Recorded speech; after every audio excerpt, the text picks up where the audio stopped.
He said his wife, his girlfriend got it like $8 grand last year. I'm like, It has been that way in the past, but this time we just said, wait, when is that? Yeah, I figured graduation would go on. some of them get back We in.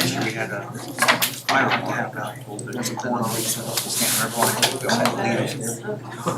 We had to wait outside.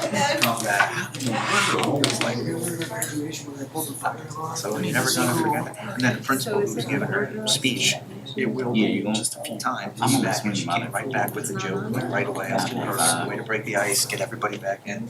My sister about 11 that I'm going. Yeah. Nope, it's just a work session for that. No, it's all around us. So the whole, like, everything's competition. Okay, we're getting ready to get started.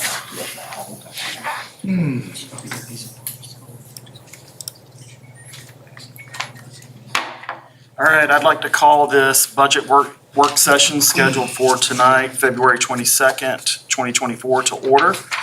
Ms. Johnson, if you will, please take the roll. Mr. Hill, Here. Mr. Daniels. Here. Mr. Holbrook, Here. Dr. Heba. Here. Mr. Knight. Here. Mr. Mills. Here. Mrs. Purvis. Here. Mr. Chairman, you have a quorum. Thank you. All right, do I have a motion to approve the agenda? So moved. All right, so I have a motion by Mr. Daniels. Do I have a second? Second. Second by Mr. Holbrook. Any discussion? All those in favor signify by saying aye. Any opposed? All right, our agenda is approved. All right, so tonight we are going to have an efficiency review of options.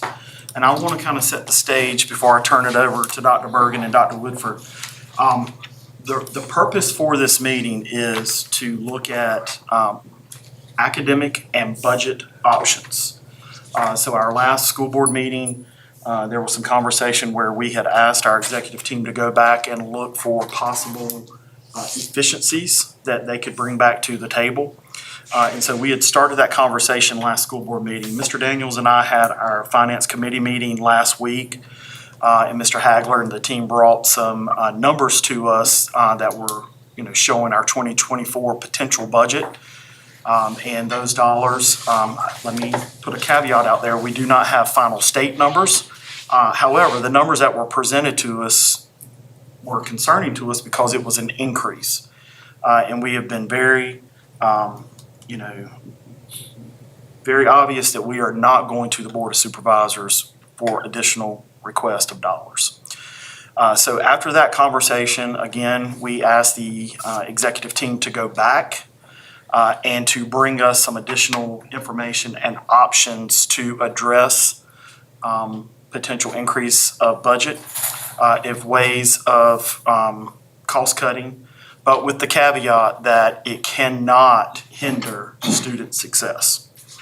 So Mr. Daniels and I met with the executive team again this week with the financial committee, and they presented some options to us. These are options. We will not take any actions tonight. This is a work session, but it was very important for us to have these options presented to us as a board, because if we decide to, as we decide to going through the budget process and things that we need to make decisions on, some of these options are going to require public hearing and public comment. And so it was important to get that here tonight for us to review the options and then for us to have public comment time or public hearing time. And I'll go in more of that after the presentation. What I would ask of the board tonight is, if you would, let's listen to all of the options before we start diving into the weeds per se. Because these options grow on each other, and I want you to have the full picture of everything that is an option to us before we start diving into that. So that. I have a question before you get into that. Okay. What caused the increase in the budget? A multitude of things, and one of those being the 1% increase in salary. Yep. And then Randy. The two biggest things that we're driving, we're still working on it, is employees got a 2% increase in January from the state budget. We had to put money into that. And So I only had to adjust the budget half of that because we were halfway through the year. I have to pick up the other half percent, the other percent next year, the full impact of that. The other is factoring in that our salary scales across the board is that employee step each year. So I factored that in also. Between the two of those, it was about $2 million to just fund those two things.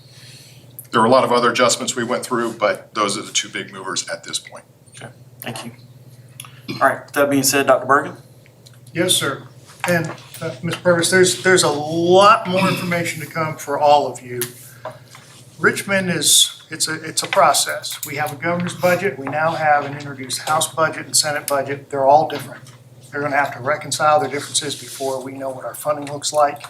So tonight, we're not going to be talking about our budget for next school year. We don't have the information to have that conversation. No school division does. It looks promising. The Senate and House budgets have $2.5 billion in new funding over the next biennium. What that will mean to us, we don't know yet, but more information to come. Tonight, the purpose of this presentation is a follow-up from the last time we were together on the 8th of February. After you all made your comments, there was a request to the administration that I work with our executive team, and we developed some options for your consideration on how to be more efficient with our resources. So you're going to be hearing a number of options tonight, which the executive team, all of us have worked together on since we were last with you on the 8th.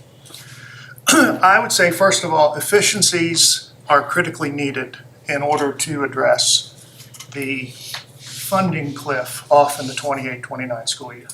So I've been talking about this for years now.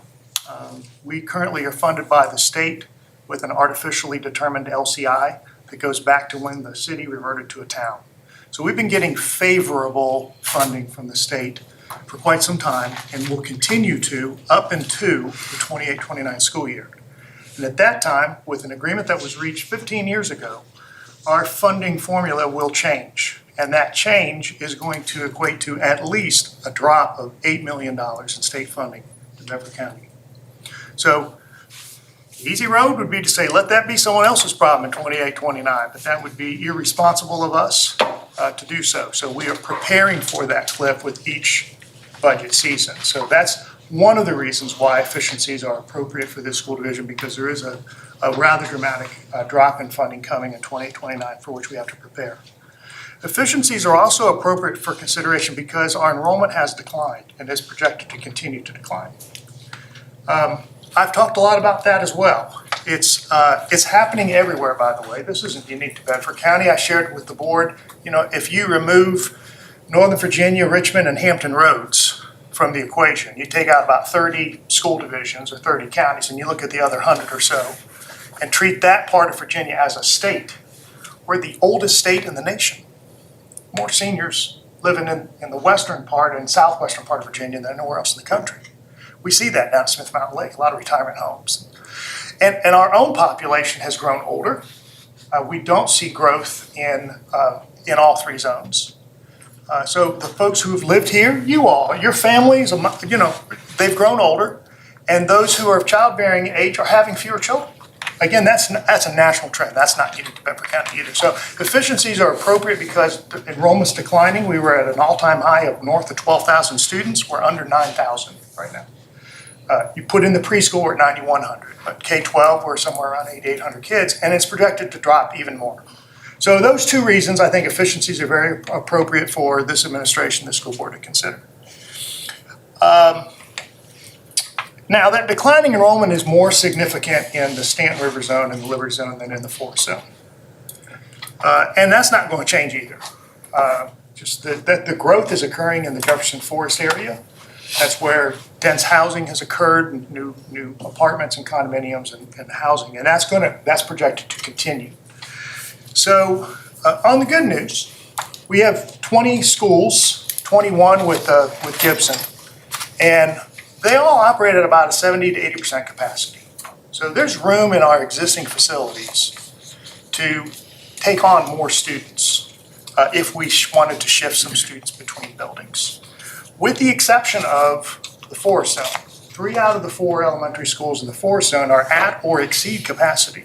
We talked a lot about that last year as a school board, and we looked at options, but those options required shifting boundaries and changing feeder patterns.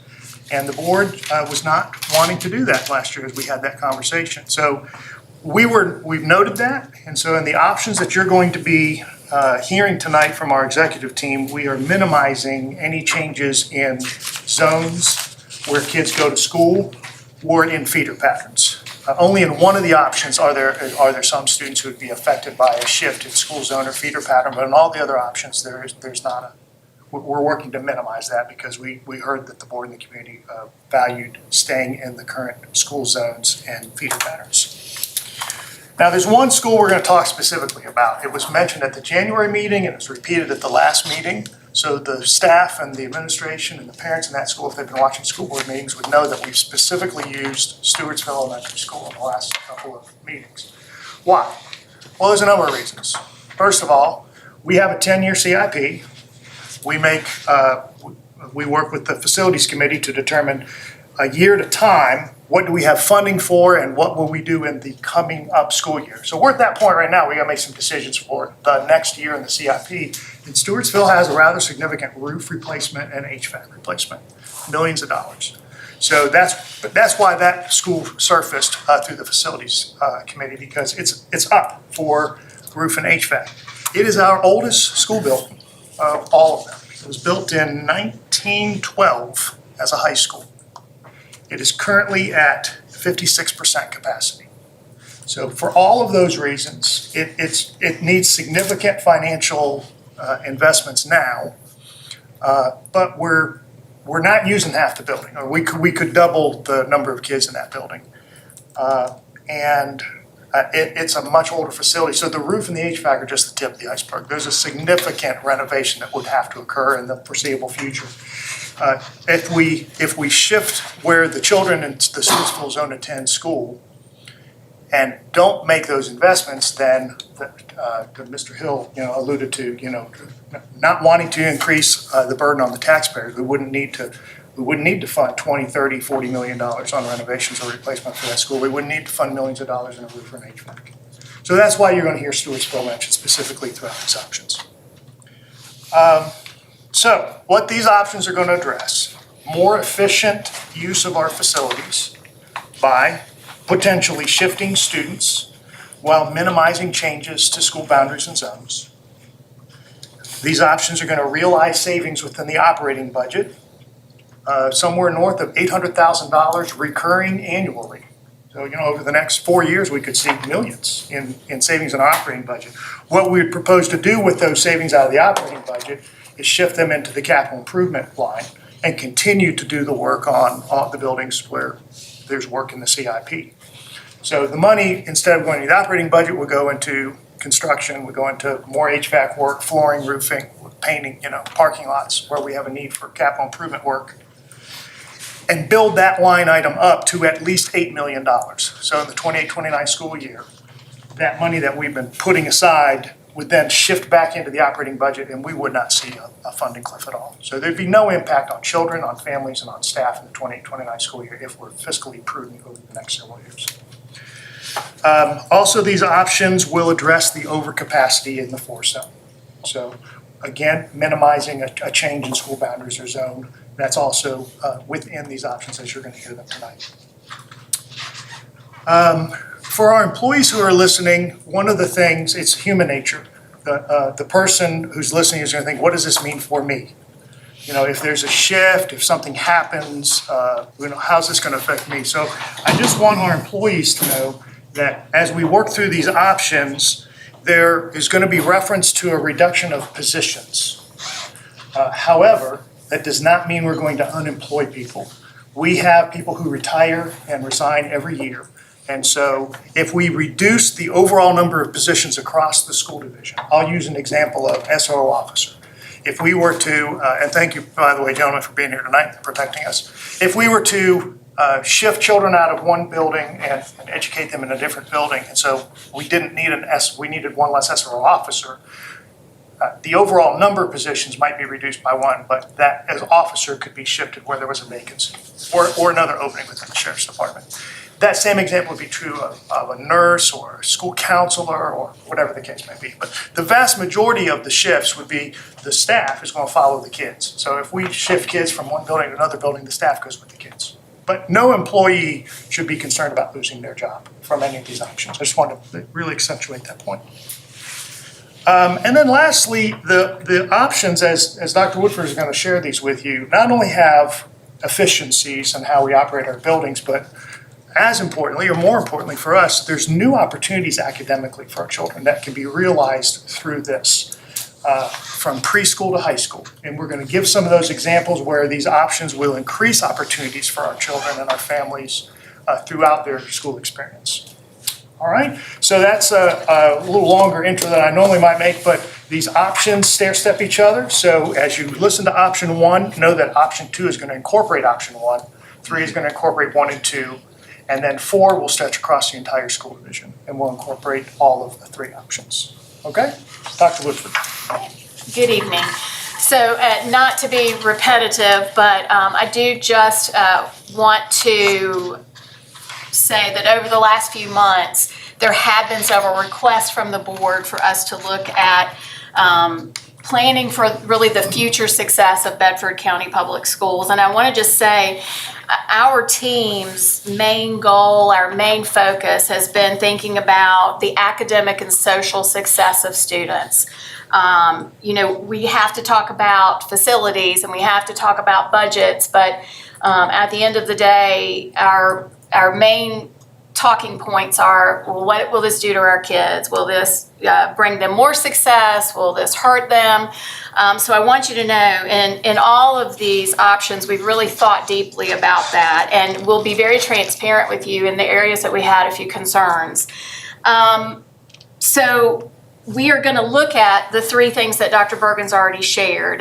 The request from the board to always make decisions that will improve academic outcomes. We've heard that for quite some time, and we believe that also that we should be showing academic growth.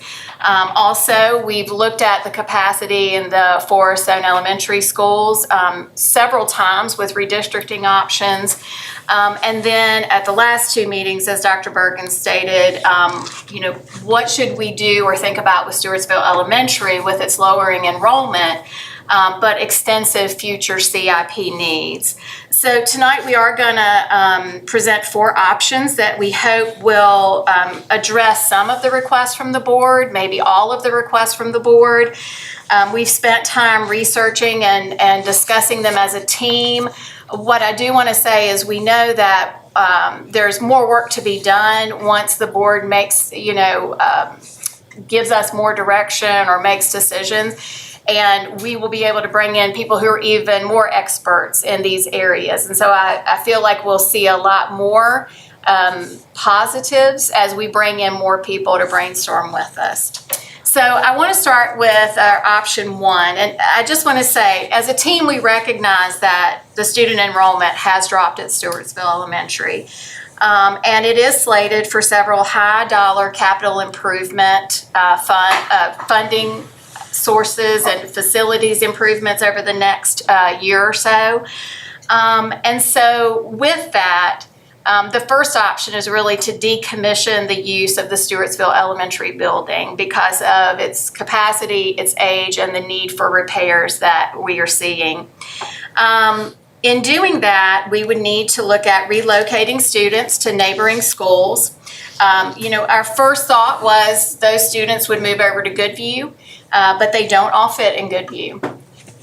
So we had to really look, and Mr. Blankenship spent a lot of time looking at the area around Stewartsville, working with transportation to say, where is it most feasible for students to go?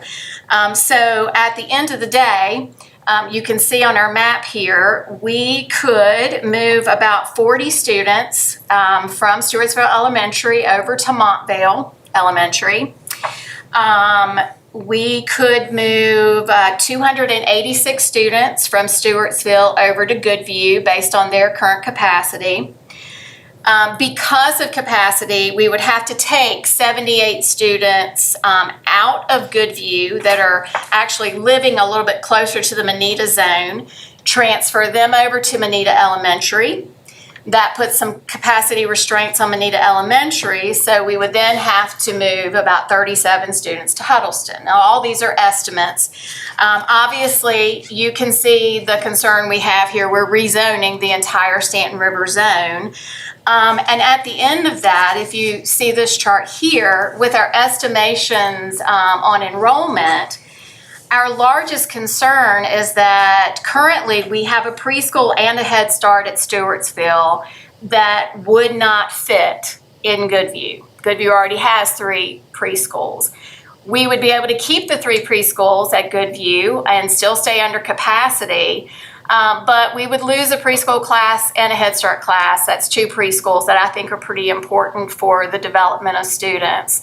And then once we move the students to Moneta and Huddleston, we would have to move the 2 preschools at Moneta out and the preschool at Huddleston out because of capacity.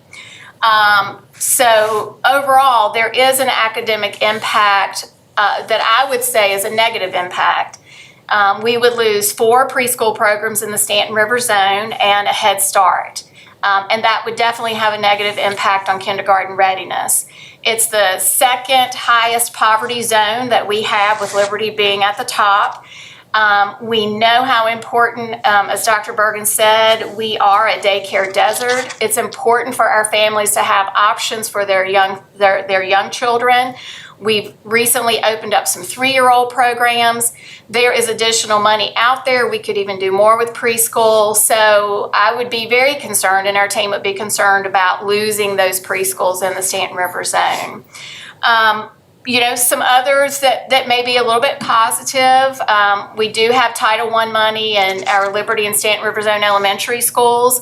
With 1 less school open, those allocations would be reallocated, so there would be a little bit more Title I money for the students in the other schools. Again, I've already said the negative of the whole Stanton River zone needing to be rezoned. And then one thing that I think would also be a little bit harder to swallow is that if you see that red line there on that map, and I'm sorry that it's not as clear, but we are looking at that red line being a cutoff on the side of Stewartsville Elementary zone that's closest to Montvale. So from that red line up to that darker black line right there, that's the cutoff for Montvale, all of the students in that section are the 40 students that would move over to Montvale Elementary. Well, when they move to Montvale Elementary, they become part of the Liberty Zone. So we now have middle and high schoolers in that strip right there that are current students at Stanton River Middle and Stanton River High School. And basically, by putting their younger siblings over in the Liberty Zone, we would probably need to make a decision. Do we also put their middle and high school siblings in the Liberty Zone with them? So do we also have a change in the Liberty Zone and rezone that section? So again, it's really affecting a lot of students.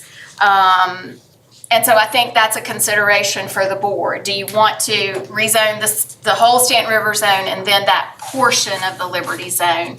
And I'll be honest, when we talk about rezoning or redistricting, we always talk about that option of grandfathering students in who've been in a place.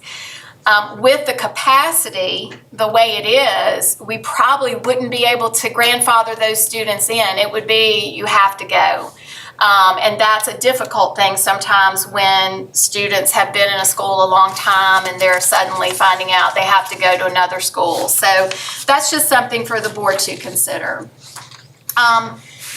We also want to talk a little bit about, cost savings. While there are some concerns on the academic side of it, there would be some financial savings. There would be a yearly savings of $800,000 in operational cost, and included in that is the savings of the SRO salary, which is one we don't pay fully right now, but in the next few years we would be paying fully.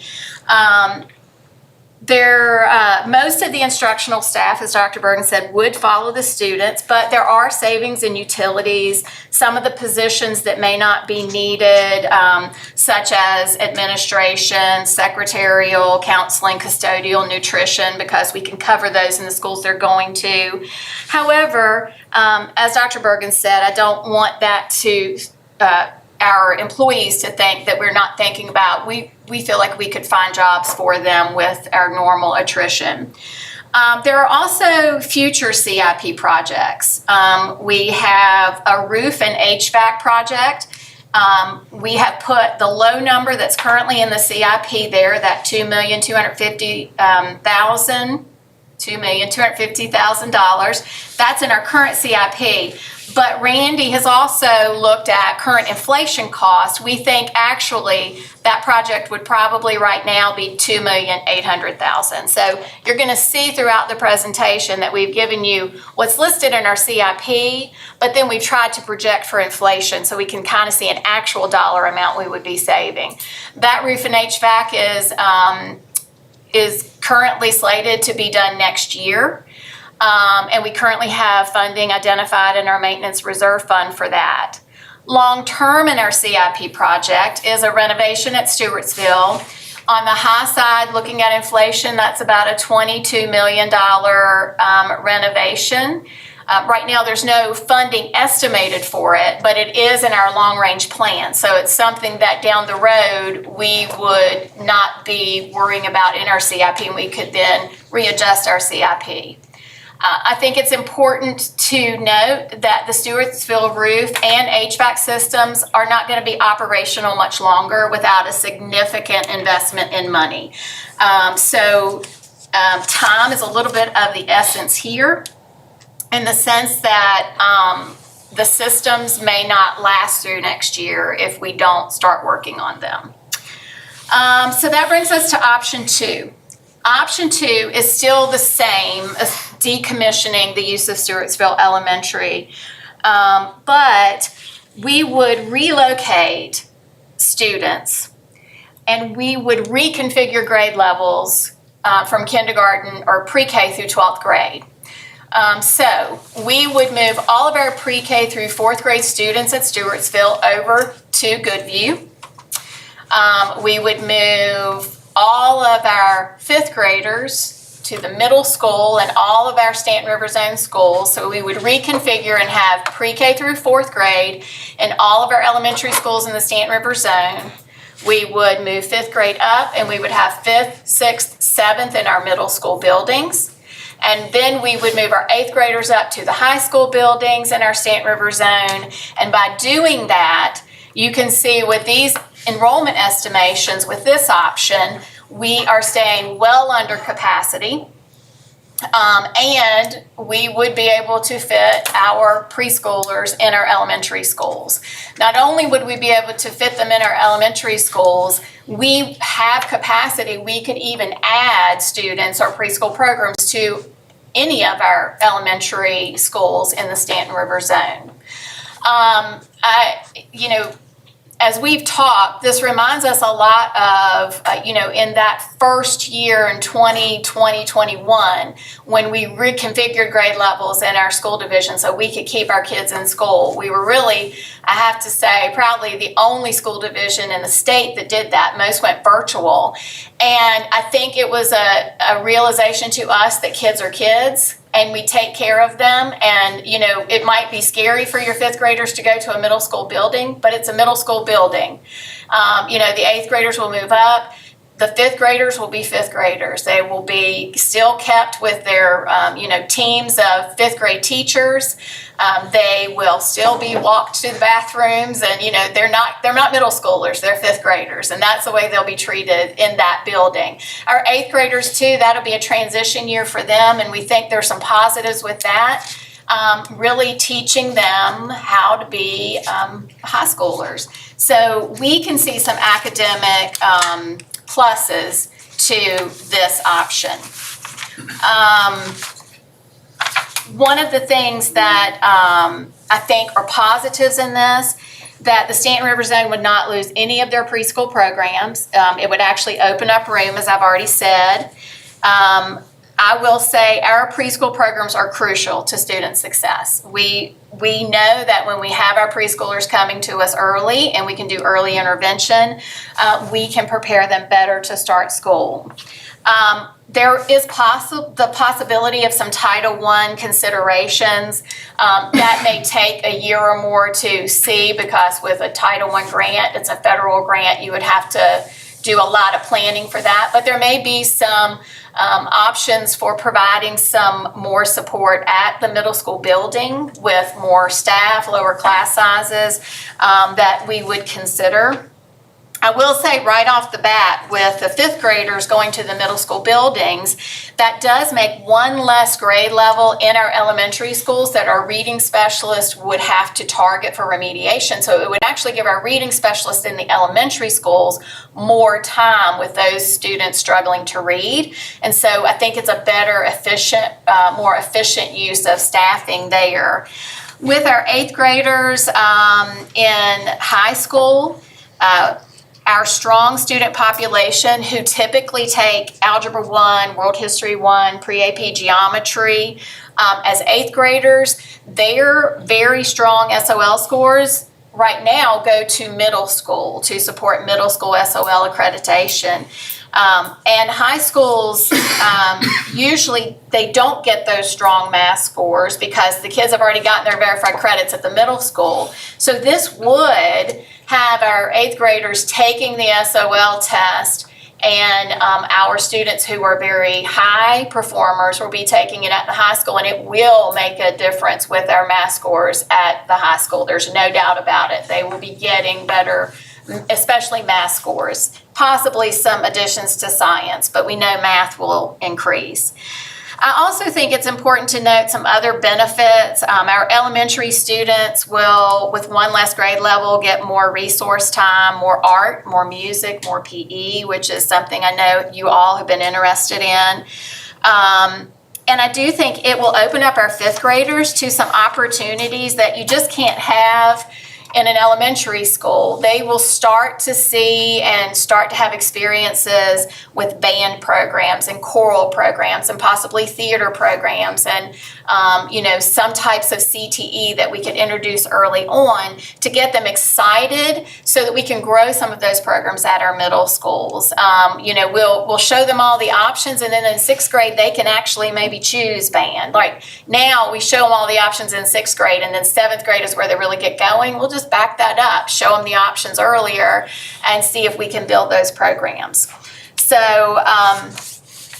I think the other piece that we see as an advantage is right now, eighth graders will start foreign language. Sometimes we can't offer as many foreign language options at the middle school because of staffing. We might only have one class of German or one class of French. If all of our eighth graders are at the high school, then that's a high school credit class. So the high school principals could say, oh, I can take that staffing and maybe I can offer more than 2 or 3 languages. Maybe I can offer more foreign language to all of the students at the high school because there'll be more classes that they could work with.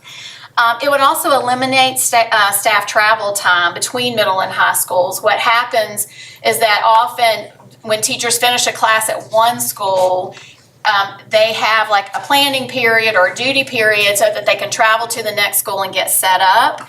And so what we actually do is we lose a class period those teachers could teach. We wouldn't have that if they're at the high school, then there's no travel. And so we actually may gain some efficiencies in having teachers right there who can teach more classes, and we can increase some of their teaching load.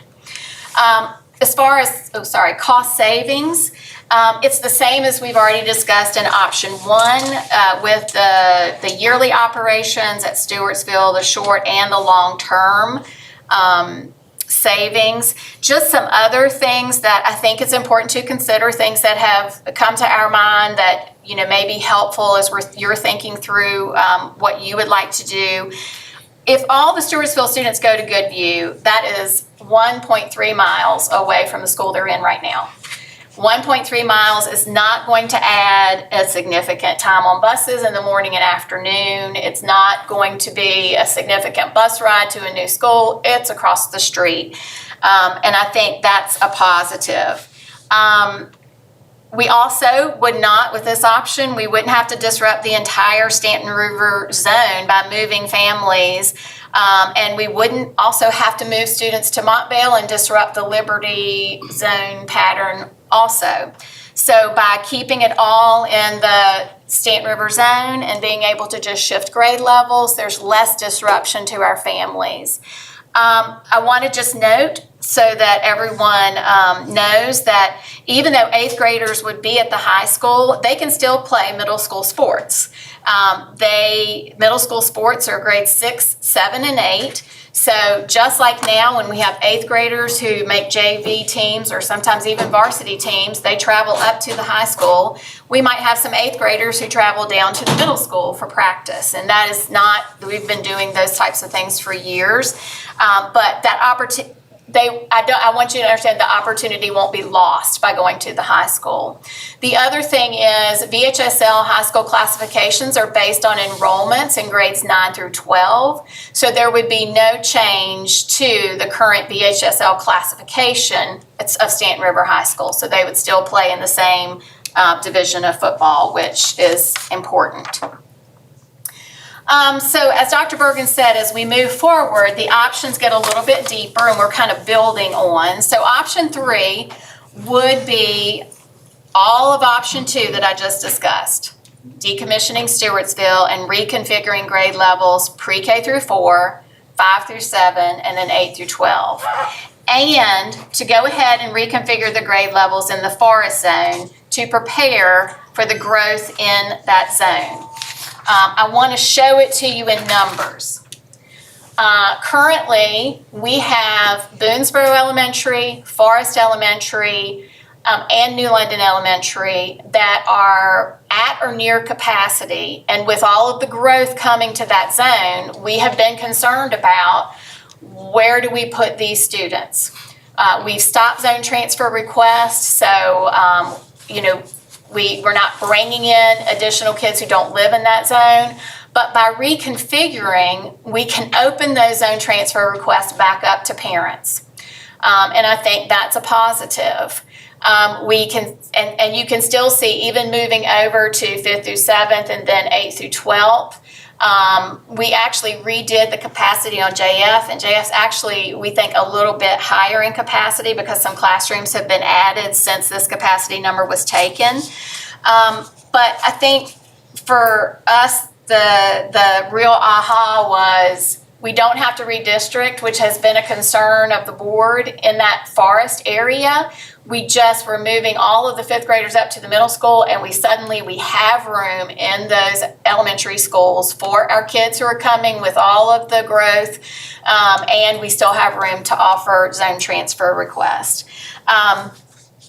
Again, I'd say it's the same academic impact that I've just talked about in depth for option 2, with that additional benefit of the zone transfer request being opened again. The savings here, again, we're building on that Stewartsville. So you still get the same yearly operations from Stewartsville. You still get the short-term and long-term savings at Stewartsville. But the long-term savings for our county and for our taxpayers is that concern that we had that we would have to build a new forest zone elementary school to fit all of the growth that's occurring in the forest zone. Estimations based on numbers today would be $35 to $40 million we would have to ask the county for, that we would not have to do if we just reconfigured grade levels. So that is a future huge savings that we see with option 3. So our last option, and the one that encompasses every zone in Bedford County, and that is to still decommission Stewartsville, reconfigure grade levels in the Forest Zone and the Stanton River Zone, and go ahead and reconfigure the grade levels in the Liberty Zone also. This would make Bedford Elementary a K-4 school, and we would want to keep Bedford Primary open and keep it as a preschool center. And the other thing, and I'll go in a little bit more depth, we want to also make it a place for itinerant staff offices. We would like to move an early childhood education CTE course from Gibson over. And we would like to move our technology storage and work facility to Bedford Primary. And I'll explain more about that. I will say, by keeping this a preschool center, our biggest savings that we're going to see is we would not have to add a gym. And so I'll show you that in the cost changes. Again, I want to show you what those estimated enrollments would look like in option 4. Bedford Primary, it has a preschool enrollment, and I put 65 to 105 because we could add 2 or 3 preschool classes to Bedford Primary. Bedford Primary, this area has the largest waiting list next to Stewartsville Goodview, and there is money from the state available. We just haven't taken it because of capacity in our elementary school. So with this option, we could look at taking that and giving more slots to kids and reaching more kids for preschool. We also right now, we wouldn't close the Montvale preschool because the distance out to Montvale, we would like to keep those preschoolers close to home. So we would keep that Montvale preschool open. It is one that we've had open. It was one of our first preschools to ever be in Bedford County Schools, and it's always been full. That's our need over in the Montvale area. But you can see that enrollment-wise, we're staying well below capacity. And so I think, again, we are staying within our school capacity limits with this. So to talk a little bit more about some of the academic impacts, as I said, we have a waiting list for preschool. We could really expand the preschool. The idea for centralizing itinerant staff is really to provide more room at the schools. We have itinerant staff who work in multiple schools, our PTs, our OTs, our speech therapists, our ESL teachers. And we pretty much, because of constricted space here, we have them in every little cubby in schools all throughout the county. For those who have a lot of travel, if we centralize them at Bedford Primary, it makes for a good collaborative space for them as staff who are itinerant staff.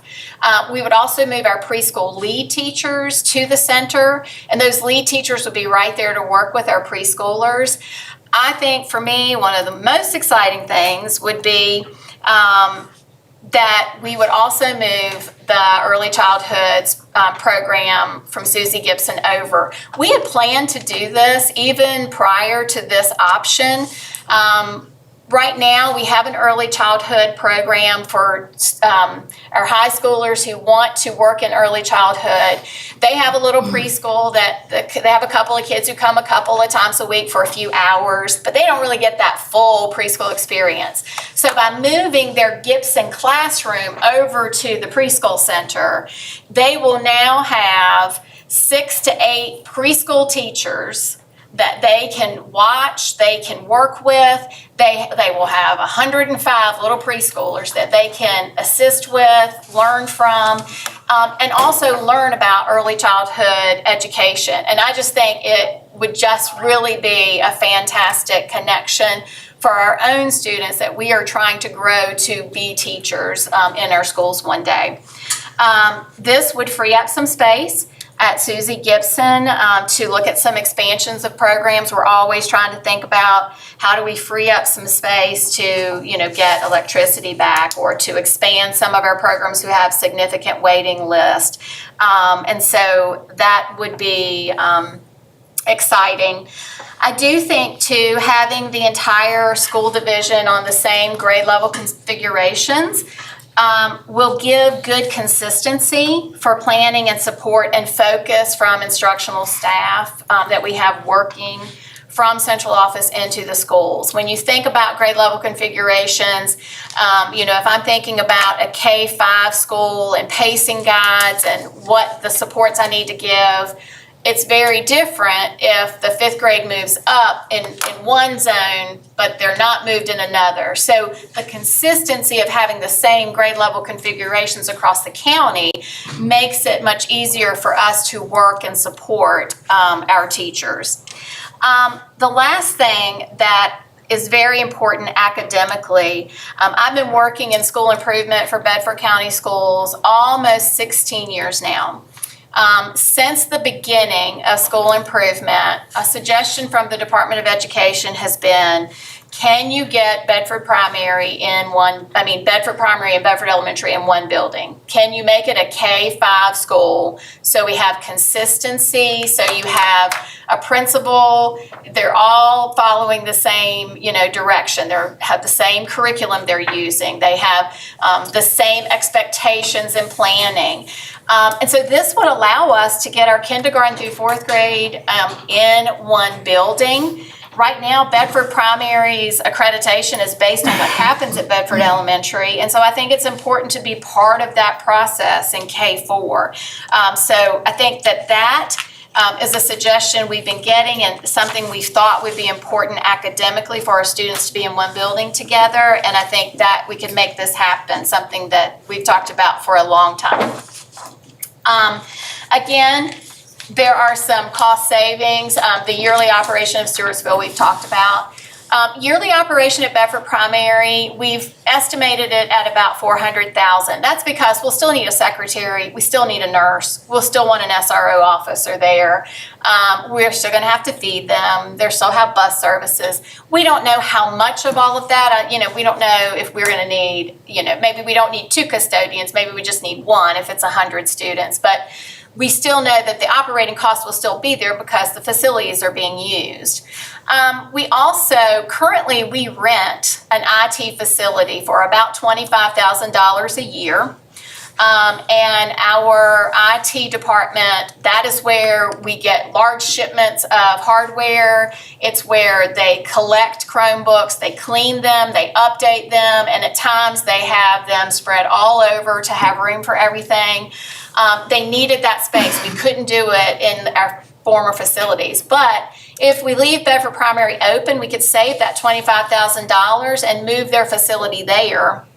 They would have plenty of space to do what they needed to do, storing Chromebooks, cleaning Chromebooks, updating them. So that's the yearly savings we would have. Again, our future savings would be what we've already talked about at Stewartsville. Our short-term Bedford Primary, we would remove the gym from the CIP.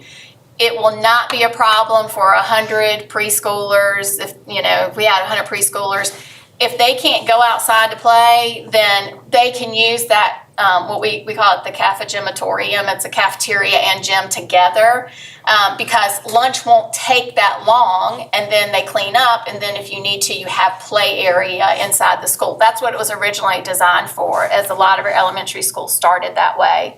That would save an estimated $2.7 million. And Randy, can you explain the PPEA? I know that you told me before and I The lost PPA, it. that was included in the PPA proposal that we're now negotiating. So there's nothing in writing. We haven't agreed to a contract or anything. It's really not out for bid. We're just in negotiation process on that project and what the scope of that project's gonna be. So that could be removed if need be. Thank you. And then long-term in our CIP, we do have a renovation at Bedford Primary that is about $7,250,000 that we probably wouldn't need to do if we don't have as many students there.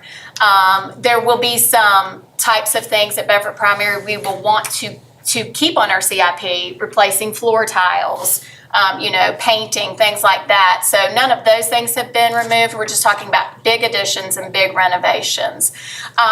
So I think that that overall is very positive. That is where we're going to get our biggest savings. With that final option, we'll be able to save money in all 3 zones. We'll be able to have all 3 zones the same grade level configuration.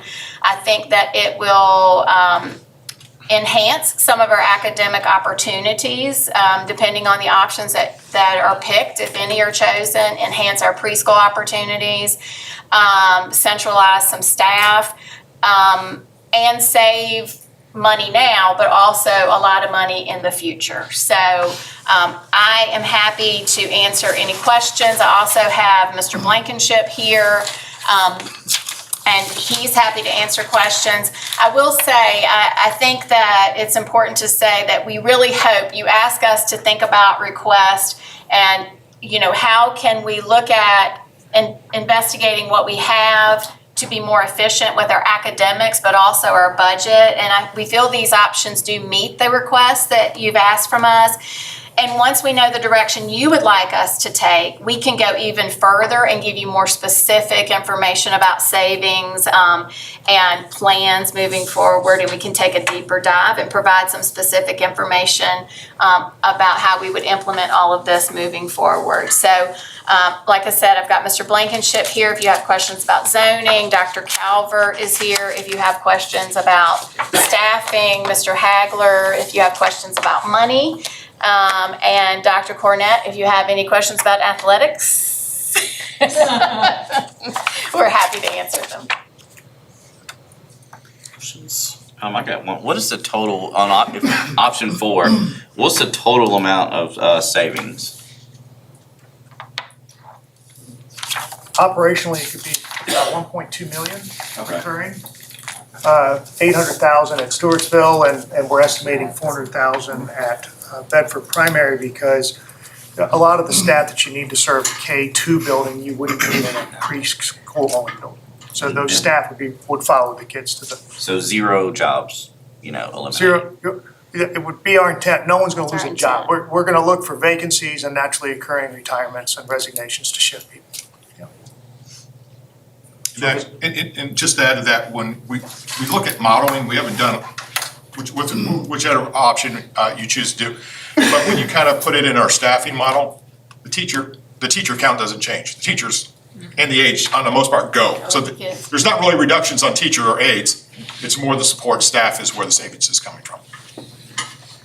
I think, and we've kind of looked at, if we went option 4, like a total all-in approximate savings, did you say 120, was it about 125 million, 118? No, on our CIP, unidentified projects, we have certain projects that are identified that we're trying to meet right now, the top 5 that are previous board identified, and we're working with the county on that. There were quite a few other projects. Those are renovation projects. There's quite a few, and all those renovations at multiple schools adds up to about 118 million. No funding identified for those. So I guess what Dr. Woodford's saying is, if some of these come off, then it's no longer 118 million, maybe it's 60 million, and other schools might shift up and get renovated quicker. It's just with, if there's not gonna be 118 million, which I don't think we're gonna get allocated that much, in future years, we're gonna have to ask for some for renovation, and if our inventory's smaller, it makes it a little bit easier, that's all. Was the thought of a new elementary school in the JF zone, was that included in the 118 million? Yes, it does. It was, Yeah. okay. So everything listed on the long term and in the short term is actually on a previous board's approved CIP list. Some of the things have identified funding, like the HVACs and the roofs, and also currently on the PPA, we're talked about the gym and also some work being done at Liberty High School and Stone River High School. So a lot of those have been identified and we're working on, but those big renovation projects, there was no identified funding at this moment for that. In that future CIP category, it's about 70 million. That's 75. 118 million, it's like 70 million coming off of that. Is that current dollars? I went with low, I went with 35. Quite a bit 40, quite a bit added comes it off, up. so, but we've seen significant inflation over the last 5 years on everything that we've gone out for bid on. So I don't think it's stopping anytime soon. Obviously, I'd like to think about this for a while before I have good questions, but one that comes to mind right away, if I'm doing my math correctly, Stewartsville is 112 years old, is that what you said? Built in 1912? 1912. Yeah, so what's the next oldest school? And will we need to have this conversation again soon about some other elementary school? So, thanks, Mr. Wright, for the question. I don't have it in front of me, but I'll recirculate to you all. We've done a number of joint board meetings between the school board and the board of supervisors. Mr. Tuck, thanks for joining us tonight. Good to see you back there.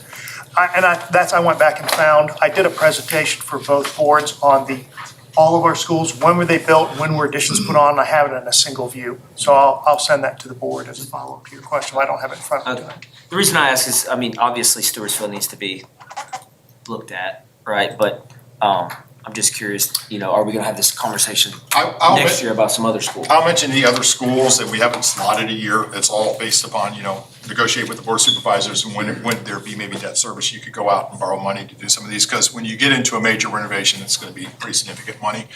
Boonesboro was on the list, Huddleston, Manita, New London, Otter River with a medium. But the biggest one on there, there's two big ones on there, probably Susie Gibson, but I'd say the biggest one on there, probably the next you might really want to look at that affects the most students is probably Stanton River Middle. It has not had much in a long time. Some of the core facilities like the cafeteria are pretty small and stuff. So I'd say Stanton River, you know, instead of the elementary schools, they may need it, but Stanton River would probably be the next school you want to give. We've given attention to the high schools, New Liberty Middle School, addition to Forest Middle School. I'd say Stanton River Middle School would probably be something you would really want to look at. But those were the ones that were on the list. But a major renovation, you got to plan in the future. Those are not immediate. We take care of the HVAC and the roofs. Those get replaced 20, 25 years. You've got to do those major renovations, you know, kind of gutting it, looking at the wiring, the plumbing, and you're doing a lot of work. And the other question I had, the presentation, are we able to have a copy of that? Okay. It'll be posted on It's Board al- Docs. it is. It's already It's already posted. It is? I didn't see it. So Refresh, if you're in board docs, hit refresh. I'll go back and refresh. Unless I get different direction from the board, it's also our intent, we'll put it on our webpage. We'll make it very easy for the public to get to this presentation, and we'll link it with opportunities for public comment and interaction with your board members, because you all are gonna be out in the community over the next month. Yeah. So and I think you're gonna cover that in your own Yeah, comments. so let me go ahead and touch on that real quick. So, yeah, this is all about transparency. So, yeah, we want it available for everyone to be able to see, to look at. We want to be able to have interactions with the community. And so, you know, just a reminder, we're going to be out in town halls already scheduled, February 29th, March 5th, and March 19th. So that is an opportunity not only for our community to discuss our superintendent search, but also the options that have been mentioned here tonight. In addition to those town halls, we will have a public hearing in addition to our public comment time at our March 14th meeting. So we'll do regular public comment time, but in addition to that, we will have public hearing because it's required if we so choose one of these options. So again, public input, community, you know, talking to us at the town halls. March 14th is our regular scheduled. On March 21st, we already had a special called work session scheduled.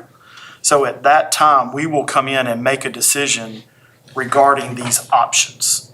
And again, like I said, when we first started, these are options. So we can choose option 1, we can choose option 3, we can choose option 4, or we can choose parts of all if that's what we decide to do.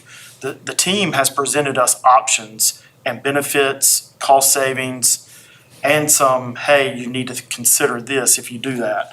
And so we will make a decision which gives them, okay, this is how it's going to impact the budget. We will then have another special call on March 25th, the following Monday night, to vote on the budget for next year. So that's how all of this works. But again, because of the fact of the dollars that we saw from a financial committee and the fact that the budget and not knowing where we were with the state, we've had several conversations around efficiencies. We've had several conversations of what are we going to do around capacity for Forest Elementary schools. We thought it was important to get these on the table and for us to have options. So that is the next step. It's been presented. There are no actions for us to take tonight. The next thing is your phone is going to ring. You're going to get emails. You're going to talk with people on February 29th, March 5th, March 19th. We're going to hear public hearing on March 14th. And then we will come back on March 21st at a special called meeting and take a vote of what we want to do. At Gibson. Yeah, so the March 21st, location was originally scheduled for the school board office here.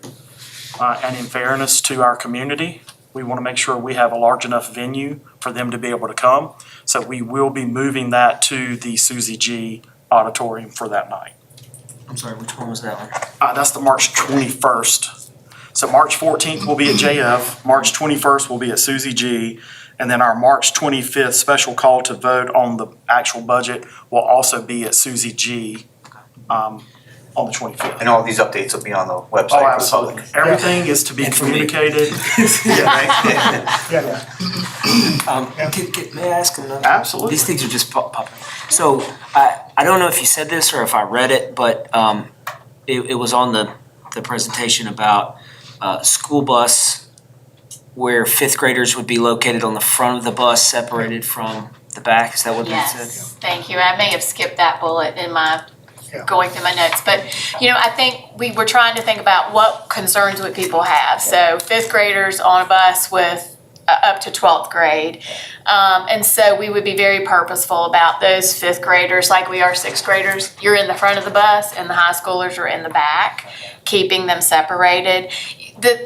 The thing about this, we were talking, during COVID, as I said, we did this and we really didn't have any issues when we put our 7th and 8th graders, wasn't it? Yeah, On the high bus with high schoolers. Obviously, we didn't have as many coming at one time, but most of the juniors and seniors were driving. And so, it wasn't as big a deal, but we would definitely, that's one thing that we've talked about, that we want to be sure we make sure that those fifth graders are up at the front, Yeah, I think I close to learned the more on the adults. school bus than anywhere I else. said the same thing today.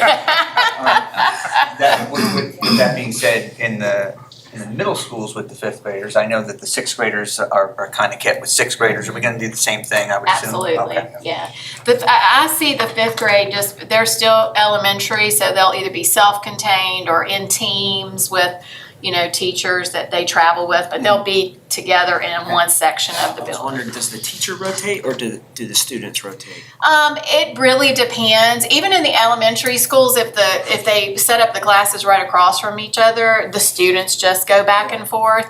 They won't probably do it like on a bell, like where they get out in the hallways and all of that. It'll be very self-contained and I'm just curious if it wouldn't be easier for the for the fifth grade, for the teacher to rotate versus the kids. I think the only thing is, our focus is always use hands-on manipulatives. What do you have up around your room to teach? And that sometimes that you get lost if the teachers are moving. That makes sense, yeah. So, That makes sense. So I found the answer to my question, and I'll send you the document, because I had it open earlier today, so it was in my, it was easy to look. Stewartsville was built in 1912. The next oldest building is Huddleston. It was built in 1926. And the next one after that is Boonesboro, was built in 1932.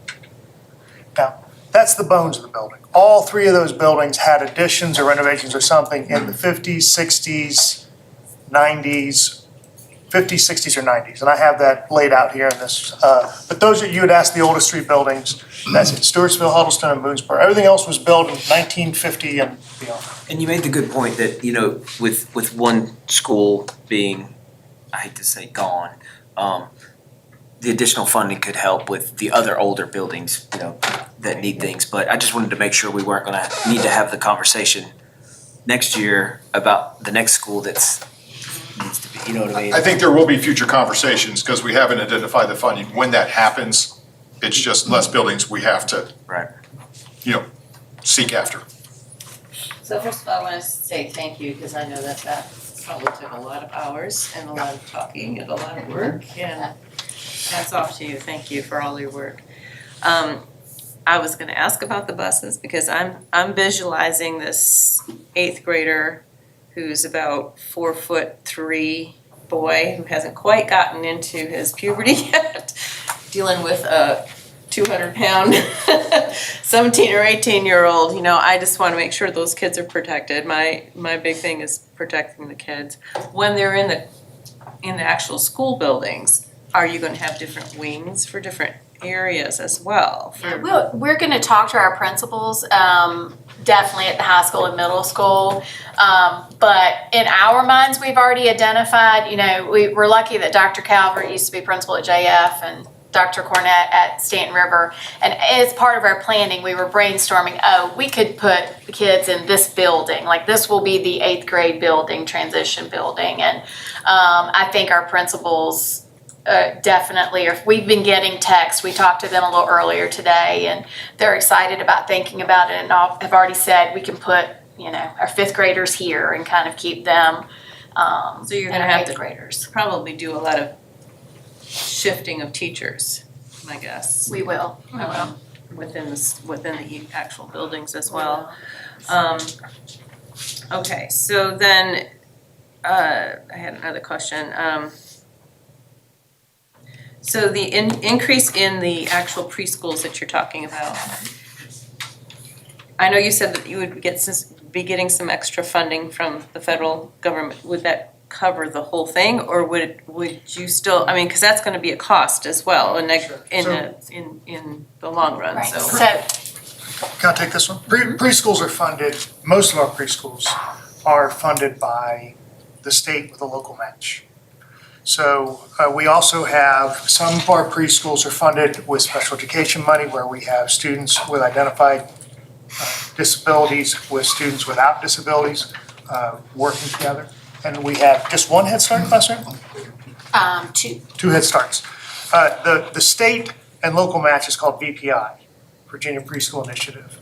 And I alluded to, it's a good budget year coming out. The Senate and the House and the governor are talking about $400 million just in early childhood to increase across the state opportunities for 2, 3, 4-year-olds to receive high quality preschool.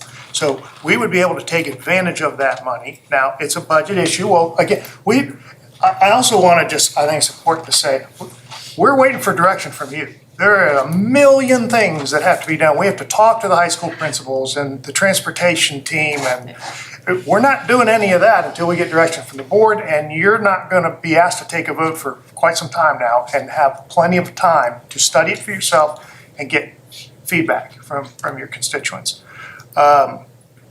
We're just laying out, some possibilities for you as we were asked to do.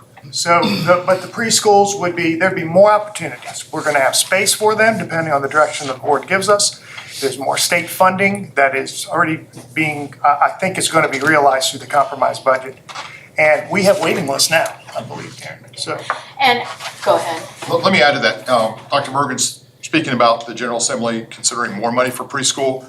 Currently, rough estimate, we're not taking around 200,000 to 300,000 from the state because we didn't have room. So if we were to take that money in, we have to add the classrooms, then we get the money, but there is a local match required. So you get that money. There would be additional money we'd have to find in our budget to put to that, but the state's gonna pay for the majority of that. So it behooves us to go after that, but we gotta have the space and we have to also fit it in the budget. So that's with their what's been in place already, not counting on what they may also do with the current budget. And Mr. Hagler, am I right that local match can be bus services, nutrition services that? We can spread it out. We providing? usually apply it mostly towards, and we have to show that we're meeting the local match. So other services, that we can allocate, say in our local match is in kind. So we're already spending it. So we could add that, but most of it goes for adding a teacher or an aide so we can get it up to full capacity. I think currently there's about 40 slots we're not recognizing. So we could increase that right away, even if the state doesn't come through with additional. If they come through with more, we'll have to analyze what that takes. And they're not required to go to preschool. No. This is not required, this is just a need that the community Right, has. there's a whole application process. So then the other question I had was Stewartsville Elementary has already been mentioned. Has anybody gotten any feedback from the people at Stewartsville? I have not. I'm actually going out to meet with the staff tomorrow afternoon after school just to talk to them. Their principal has already talked to them. Obviously, they've heard their name a couple times at board meetings. I think they're nervous. It's changed. They're worried right now about their jobs. I don't know if they have received any community feedback. I haven't heard about that, but I can find out tomorrow. And I don't know if Mr. Knight has gotten any feedback representing that area, if you're hearing anything. Well, my mother-in-law was at Stewartsville for like 40 years. So she's kind of a staple of that school. And I haven't talked to her about any of this specifically, but she's heard the conversations and I think for people that have been there for a long time, there's the worry about your job. Yeah. Then there's also the connection to the school, the teachers that have been there for a long time or their children went to school there and like there's generational thing. You have 100-year-old school, so the people have been going there for a long time. So there's the job part, but there's also it's a part of the community and people struggle with that. So I think that, while the work that you've done with the options is impressive, and I think especially, just to say without us going through voting or anything like that, not having to rezone far off is obviously going to be much easier to swallow, to go to Goodview a mile down the road. But, there will be some heartbreak and some heartache over a community's school that's been there forever, no longer being there, right? And there's like this nostalgia of, I went to school. Absolutely. I was principal there filled in, and then I was an assistant principal there. And there are all these memories, like you become part of the building, and I 100% get that. And I know there's a big love in that Stewartsville community. And so anytime things like that happen, I think there's those heart-wrenching kind of, Is, and forgive my ignorance, what happens to the school? To be determined, so step one, figure out where we want to educate the children who live in that area. If we relocate the children, we still own the building. How would it be repurposed? What would we use it for? Would we sell it? Can we sell it? That's what I was going to Yeah, it's school board property. So that would be a decision you all would make after you decide how you want to use it for educational purposes. Or for a wrestling facility. So you would try for a state champion. so you would take the teachers to Goochland mostly? Goodview. Goodview, sorry. Yeah. Okay. Goodview. The who currently teach through fourth grade, they'd follow their schools. And so that, you just want to double down on that point. Option one, you're breaking kids up. Your best friend is going to one school and your other best friend's going to another school. We're breaking them. Option two, we're not. In whole, they're moving. Your current kindergarten through third grade would all go and fit inside of Goodview with their teachers. To your point. So, not too bad. In slide number 4, you talked about relocating students from the Stanton River Zone to the Liberty Zone, and also mentioned that normally we would grandfather these kids and let them stay where they were, but we can't do that now. Why is that? It's because with the movement of all of the students, we would be over capacity in those schools. If we kept the preschools in place, even if we eliminated some of the preschools, the capacity numbers are without removing those fifth graders, they're over capacity. So that would be a real issue. That's where we're gonna get kickback from the public, I think, with the high schoolers and, going from Stanton River to Liberty and. Yeah, That's only option one. yeah. Option two, That's not part of. No, it's that's only option one. Option two, we would be able to grandfather people. We're Yes. not changing anybody's feeder Yeah. pattern. We're not Okay. changing anybody's school bound. Yeah, all of those students we talked about in that Montville section, that's just option one. If we go with option two, all of the Stewartsville kids can go to Goodview because it's just their pre-K through 4. And So they stay in the district. And Yeah.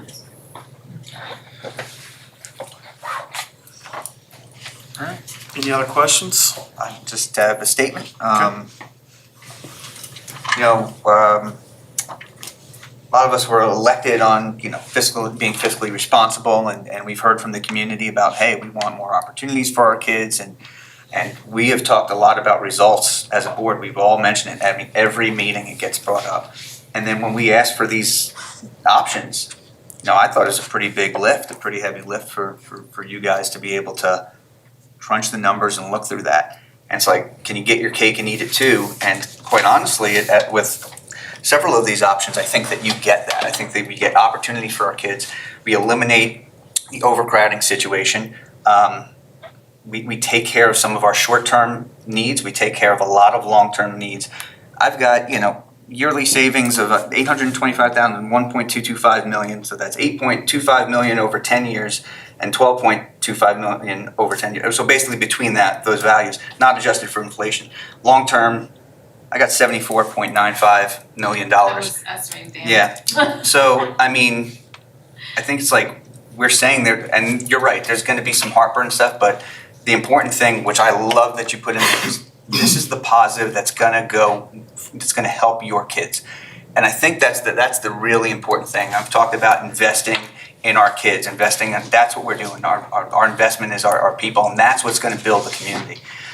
That's it. We've also, as a board, are looking at options that we can do that for buildings that we are going to have. All our kids are going to go to the middle school. All our kids are going to go to the high school. And so that's where I think that my focus has been on. I know that's coming out of the facilities committee, and we've all kind of talked about that. So I'm really excited about some of these things. Obviously, we'll hear from the public and hear what they have to say, but you make very compelling arguments for sure on this. And it's crossing off a lot of things that I know most of us heard while we were campaigning or when we're just talking to our neighbors at the grocery store. So I commend you for that. And, I think it was a really tough thing. And I'm really thankful for the work that you guys put in. So thank you. Any other comments or questions? I would just say, I think it's important when we're talking to the community, in particular in my zone, rezoning is a very bad word for a lot of reasons, but reconfiguring is much more attractive. So I know for me, that's what I'm really paying attention to is there are options here that are not rezoning options. And I don't think it's not gonna be easy no matter what, but that's certainly better right off the, that initial conversation to think about reconfiguring versus rezoning. I grew up in, where I grew up, schools were configured differently than here. I went to K through 4, and then 5th and 6th was its own school, and then 7th and 8th was its own school, and then 9th and 12th. So I'm kind of a little bit used to, a different configuration, and I think you can make those work. I guarantee I know one question, because I'm an elementary, my background is elementary, but my 4th grader is gonna have to go to middle school and not have a 5th grade graduation. I will make sure that the 4th graders and the 5th graders get a ceremony at the end of the year if y'all decide to go with this, because it is a big deal to young ones that they celebrate that, leaving their elementary school.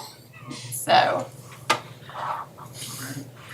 As a 5th grade teacher, they taught for 4 years.